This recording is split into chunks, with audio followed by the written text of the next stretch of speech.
Hi guys, and welcome to Happy Hour 1111. This is a video version, so I'm going to hope that it's going to work on my community channel at drmillie.com. If not, then I'll put the link to YouTube. I'm going to do a full reading today on camera because I have some new offers. So I think you all know that I'm a naturopathic doctor and that I'm trained clinically. And yes, naturopathic medicine is alternative medicine or complementary medicine at least, but I was really trained quite scientifically. And really, I followed the scientific principles, of course, and the folklore principles. I never ignored those, but my practice was devoted to scientific practice. And I still do implement science, but over the past 3 or 4 years, I've really been called to add more energy. So I started doing energy work. I was able to read energy and give energy to others and move it myself and attune. And then I started seeing things and started understanding the nature of my own physical pain when I was a child and how that related to being an extra sensitive person. And all this happened after I was 40. So I think that this is pretty usual, actually. I mean, people are aware of their gifts, especially women. I can speak about women because I know more kind of witches, I guess. And it might not be happening in the next generation. In the next generation, there's indigo children and there's millennials who are certainly enlightened and tapped in. And I do not believe, I was having this conversation with a friend of mine the other day, and I don't believe that the younger generation needs to go through the same suffering in order to achieve, because the older generation, even though I'm not older, this generation, the Gen X and older, we've had to kind of go through this process of suffering in order to be enlightened. But I think that we're over that now. I think the world is, overall ascending, which I'm sure most of you do believe, and that we are canceling out, avoiding some of those more basic pains. But if you are in it, then maybe you've been feeling it quite acutely over the past couple of weeks. I haven't been here in a couple of weeks. My Grammy died, and which was a big deal for me, even though she was 98 years old. She came to me a lot during her last couple days, and I really thought that I was going to make it home to see her one more time. That's in kind of Eastern Canada, but I didn't. And but she sent me a message, and she sent, the crows were there and kind of advising me and stabilizing me, and I saw lots of family, and that was great. And so thank you for all my family members also, especially those of you who do listen to my work. That's I think that's unusual for family to really listen to work, so I appreciate you. You know who you are. So I'm going to do a full reading. We're going to do the How to Be Healthy this week. This is a general reading for the week of April 30th. I'm recording it a little bit early because I will be at a retreat teaching this weekend in Asheville, North Carolina with health coaches, and so I'm looking forward to that. I do have my books in the background. I think you can see them. And Eating for Meaning and Eating for Meaning Guide to Detox. So I'm going to do a full reading. We're going to do how to be healthy in the chakras this week, how to pay attention to your chakras, and what to focus on, how to be healthy in the mind, body, and spirit as normal. And then I am going to start offering individual readings as well, how to be healthy this week from a card reading perspective. So those are going to be $35, and I'll post a link on how to book those so that you can access those. For my 1111 group, I do owe you a reading or two, general reading or two, because I missed a couple of weeks. So I will not forget that. I will promise to make it up to you maybe on the full moon that's coming up on the 30th, or sometime in the very near future whenever I'm called to do it. So the chakra card for the week is Passion. And as normal, we're going to discuss what the orange chakra means. The overall impression is emotional. And this is from Tori Hartman's Chakra Wisdom Oracle Guidebook. This is a great book, and it's really great at informing us about what the energies are of the week and giving us a meditation. Keywords for this chakra, this is the second chakra, are active, motivating, optimistic, emotional, sociable, enthusiastic, affectionate, and humanitarian. And the manifesting intention for the chakra is that they represent our emotions and how we relate to them. In the second chakra, you can learn emotional discipline if you choose. You need to master the skills of steering your emotion as you would a ship on high seas. This is very important in manifesting. The orange cards reveal your emotional experience in a particular situation. If you are struggling with your feelings, look back to the red chakra, the root chakra, for the answer. Why? Because you source your emotional experience from a particular foundation or belief created in your root chakra. This helps you to understand where your emotions are coming from. Next, observe your feelings rather than act on them, and your angels can speak directly to you through the emotions revealed in these cards.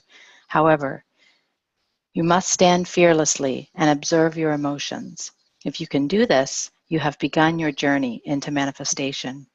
You can walk the path you have previously only wished for. Master emotional discipline, and you master how to manifest anything. So this is the overall chakra to clear and to strengthen this week. The chakra of emotion, the second chakra, it's in your navel area, near your belly button.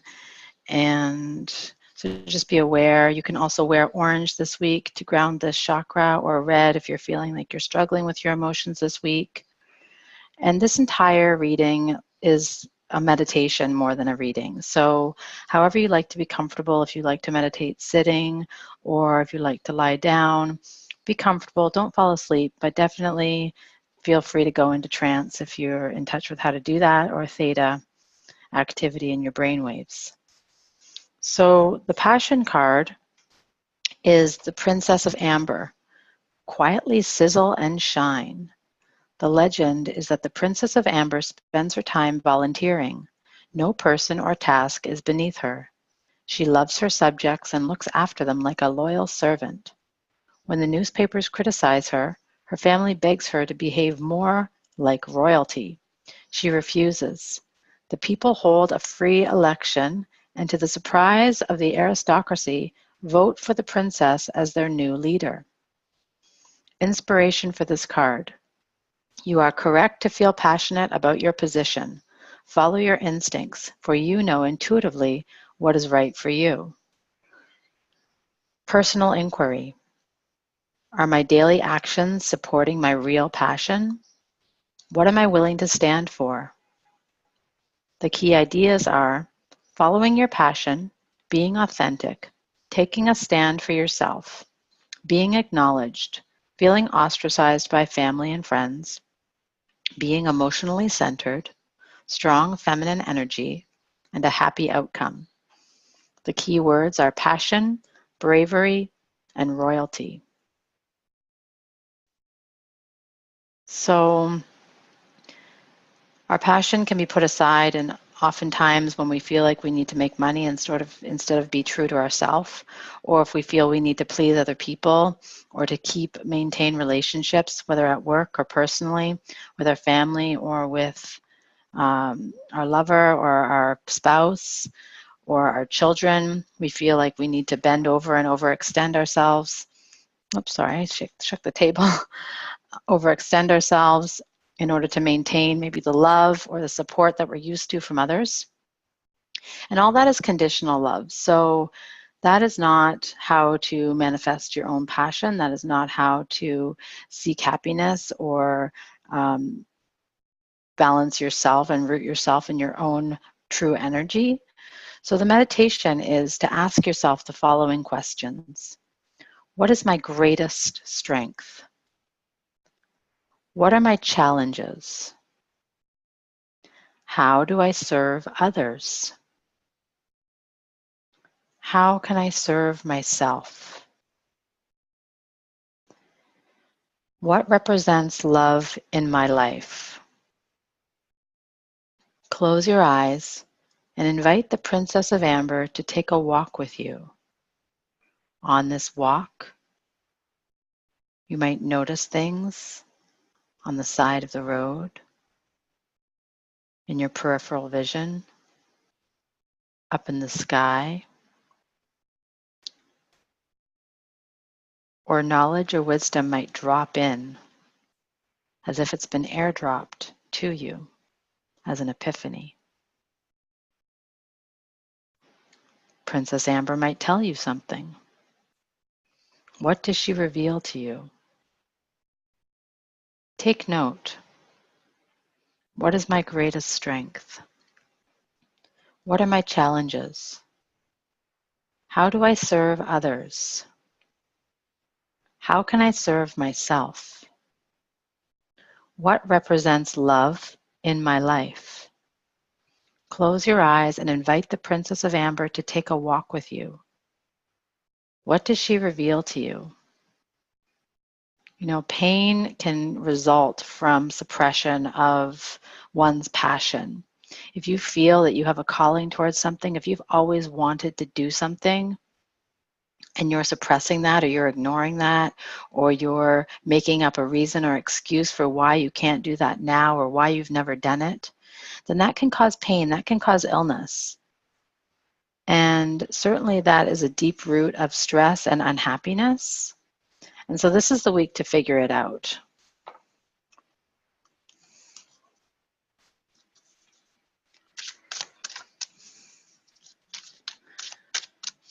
If you have a tendency to please others, you might want to look at how much you try to please others and how much of your day you're devoting to doing that, and even at the expense of yourself, and even when it's not that valuable or valued by the other person.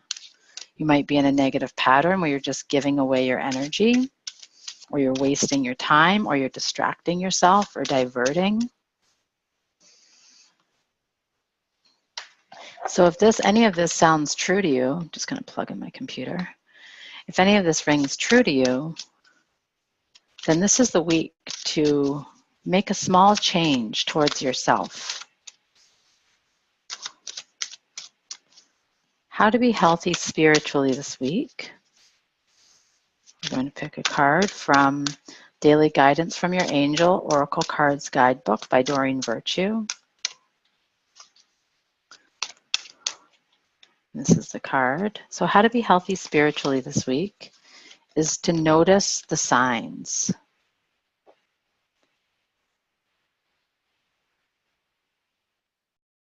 Sometimes we don't get a direct epiphany. We have to notice what's around us, what keeps reappearing. Yes, the signs you've been receiving are heaven sent. We drop feathers, coins, and other signs upon your path to remind you that you're loved and never alone. So what signs are you seeing? I talked about the birds with my grandmother passing away, specifically the crows or the ravens. I personally cannot tell the difference between a crow and a raven, even though I am a bird lover. They say ravens have a bigger wingspan, so that could be true, but I always see them on the ground. I don't notice them in flight as much as I notice them in the ground or on the sides of the road or on the lawn.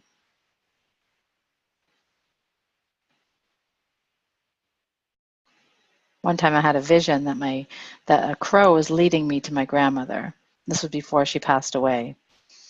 And a shaman told me that the crow was Jesus, which could be true. And so there's a relationship between crows and my grandmother. And when she did pass, she told me to pay attention to the birds and to be happy. And one time I read a statistic that 85% of the time birds are playing. So I think that we could all learn from that. Try not to force outcomes, but try to find the source of our happiness instead. When you let go, everything else will flow, whether it's money or love, the love that you want, or observance of your own passion and desires, your true desires, not what you think you ought to be doing, but what you want to do. And you don't need to have a reason for wanting to do something. If you want to do something, you want to do something. If you trust yourself, which hopefully you do, then you should explore. You must explore what that is so that you can reach fulfillment, self-actualization. So the angels gave you this card to help you understand the signs you've been receiving lately. These signs, as I mentioned, may include feathers, coins, butterflies, birds, and other repetitive visions that make you think of the angels. This could be numbers like 1111 or 1212, or any other repetitive numbers, 44, 333. And if these come repeatedly to you, or if you hear song lyrics that are kind of happily triggering or trigger an epiphany of some sort,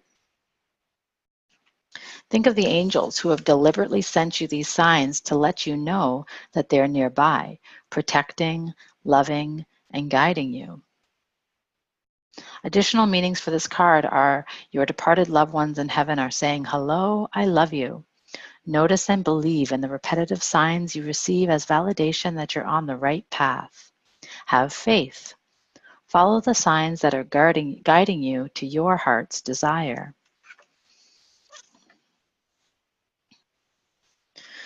So the energy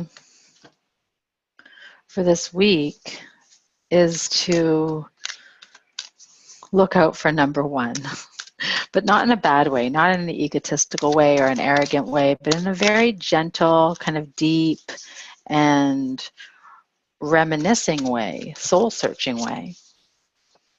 And, you know, of course it's spring, and so there are lots of birds and there are lots of butterflies and the flowers are blossoming and the trees are budding. And how to be healthy in the body this week is the lotus flower unfoldment. The lotus flower often unfolds at night, and it does so gradually. So this card reminds me of divine timing and the process in motion and not forcing an outcome.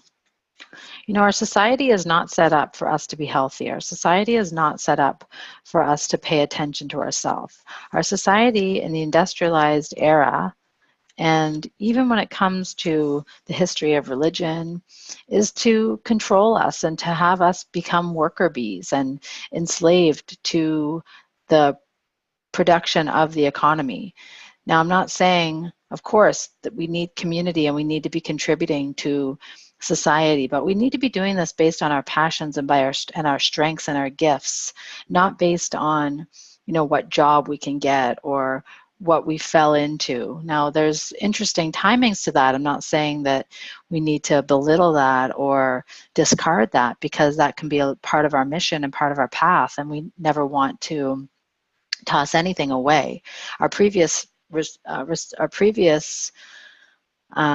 experiences shape us and have shaped us in the way that we are right now. And so if we're opening ourselves up to enlightenment and empowering ourselves for the future and for the greater good of society, then of course we are contributing, but we're contributing by being ourselves and extending and reaching out to others in a way that feels good for us. So it's always about what feels good for us. So the lotus flower sits upon one of its leaves, having risen to the surface as the sun held in the hand of God invites it upward to the light. This unique plant is rooted in the mud and muck at the bottom of a body of water, its stem reaching up to the surface where the leaves rest quietly. At night, the flower closes and sinks below the surface, only to rise with the daylight and once again gradually unfold its petals, its stem extending above the waterline 3 feet or more. What we learn from this amazing plant is how our spiritual path unfolds and opens to the light, then at times gently folds in on itself for a proper rest when the daylight fades. This period is just as necessary as the growth, for it allows the plant to integrate what it has gained in nourishment during the day. It's also just as important that it is rooted. And it is yet another miracle of nature that something so exquisitely beautiful is formed from the mud and silt at the water's bottom. Meditation. Your spiritual unfoldment is occurring at all times, whether or not you are aware of it. It is inevitable as long as you put your trust in the hands of the Creator, the one who holds the light, like the lotus. Your soul is always reaching for the light to fulfill its karmic destiny. But even in that process, there are periods of darkness and times to rest. It is a natural cycle, one that cannot truly be coerced or halted. It has an innate rhythm of its own, one that is unique to the being that is you. You do not need to strive or be driven by spiritual ambition. It does no good to try to force growth upon yourself or others for that matter. Allowing is the key here. Allowing the place in you that naturally wants to follow the light to do so while recognizing that even when you have complete faith, you will face challenges and occasionally suffering. Your steady faith and love will guide you on a journey of returning to the light.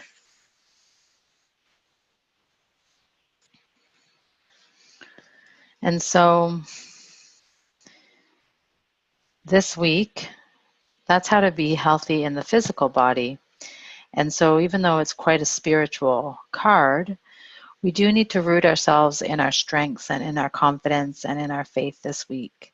And so if we think about how to eat, this is a time to eat root vegetables and good quality of salt like Himalayan salt and real salt and sea salt like gray Celtic sea salt. Because minerals ground us, they make up our physical structure, our skeleton. It's also a great time to do weight-bearing exercises like running, jogging, walking, trampolining, dancing, anything that requires jumping up and down so that our bones are impacted, so that we're supporting our physical structure and skeleton. If you take vitamin D supplementation or calcium, magnesium, or iodine, or if you eat seaweeds, lots of green leafy vegetables, lots of root vegetables, these foods are high sources of minerals, and this really grounds us. And of course, we want to give ourselves time every day. So something like going out and running can be very meditative and a way to connect with your higher self or your spiritual guidance. But so can sleeping. If that's what you need, if you need to sleep and rest and you know your body most, then that's also a way to re-nourish yourself, and especially that place, that time between wake and sleep, or that time between sleep and wake in the morning when you feel that lucidity. So you have experience with your divine consciousness, or if you wake up at 4 a.m. or 5 a.m. and meditate at that time, then you're more open to receiving information about yourself and your own spiritual unfoldment. Now, sometimes it can feel like we're waiting in vain. If you want to grow spiritually, but you feel like it's not happening, then you just wait and you do what you need to do. You give towards yourself, you give towards others. You give towards others 51% of the time. But when you're doing so out of passion, you're following the signs, then you can't make a mistake.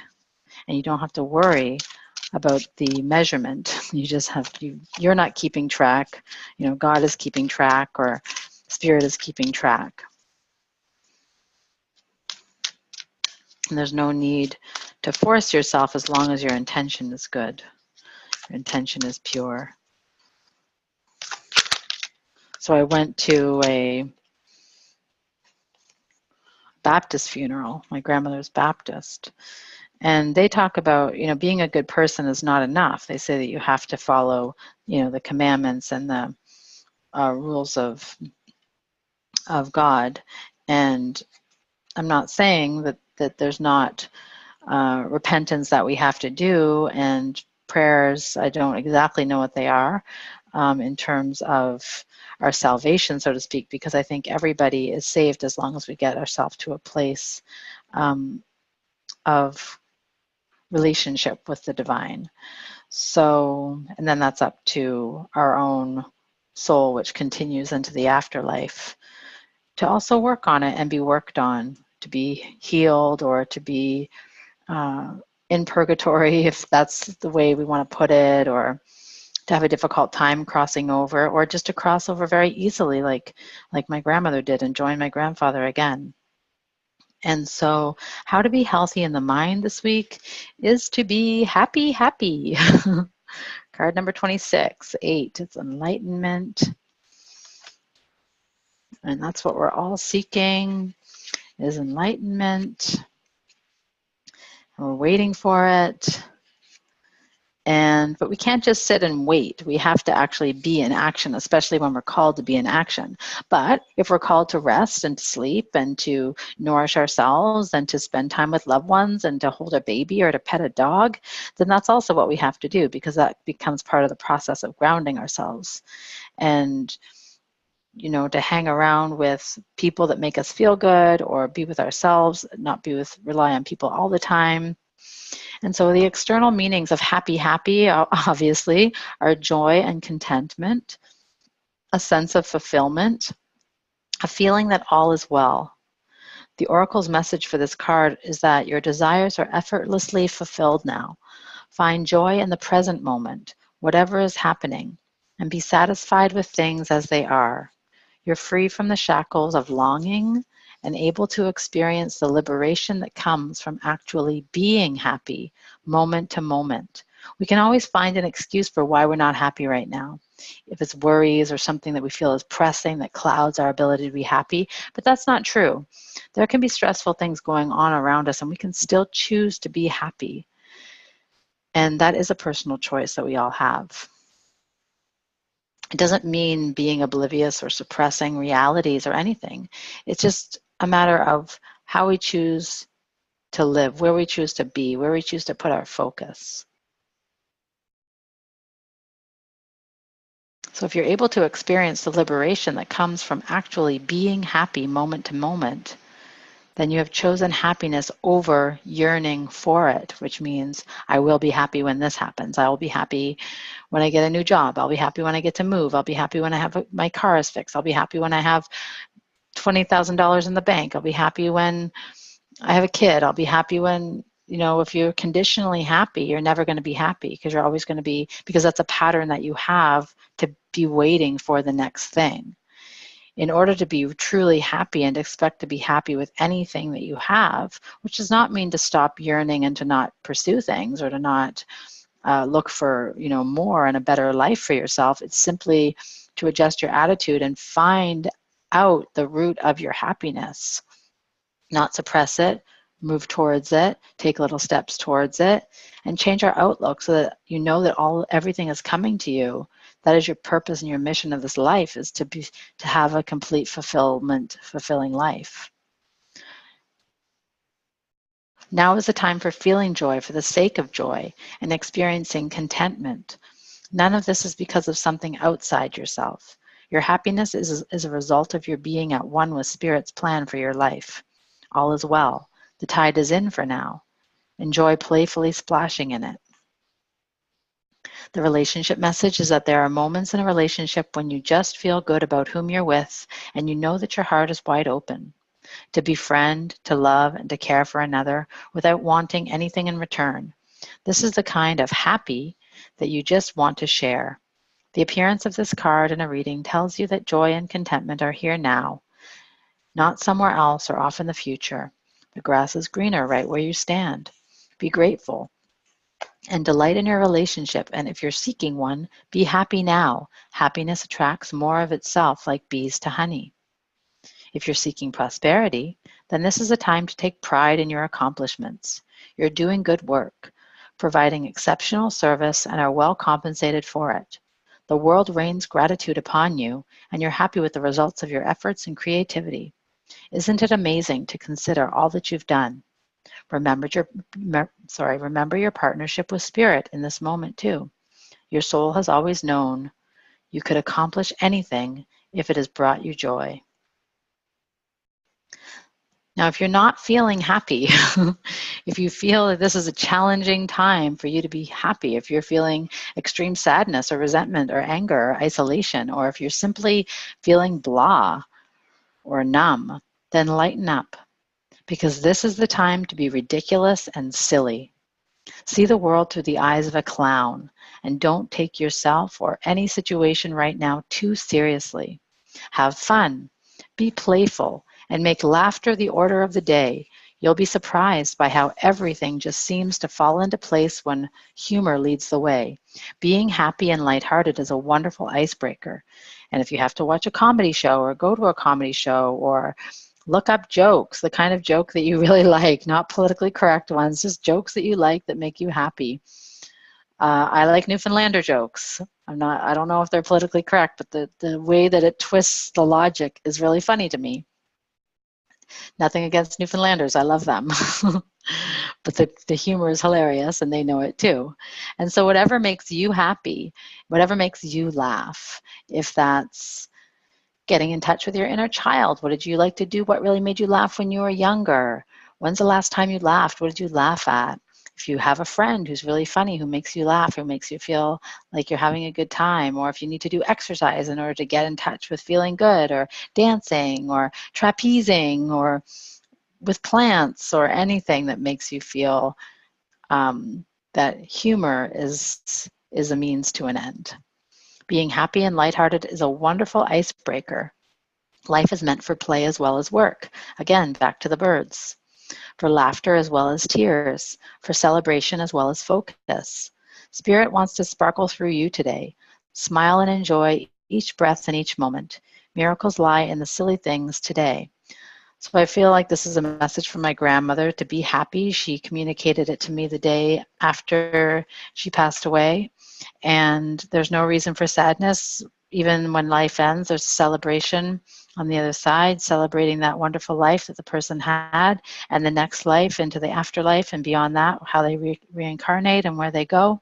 And they can always be with you. And if it's not death that you're dealing with, if it's you're mourning something else, you're mourning a loss of somebody in your life, you're mourning the loss of a lost business deal, you're mourning a separation, you're mourning a failure, what you perceive to be a failure of some sort, then I hope that you are inspired to be healthy this week. And it's in a gentle way that you be healthy. You be healthy by accessing your passions. You be healthy by noticing the signs around you. You be healthy by letting yourself unfold, be nourished, be grounded. Seek the light. Go towards the light, spend some time in the sun, eat root vegetables, sleep, whatever you need to do in order to let yourself unfold. You can't force it to happen, but you can be happy through the process.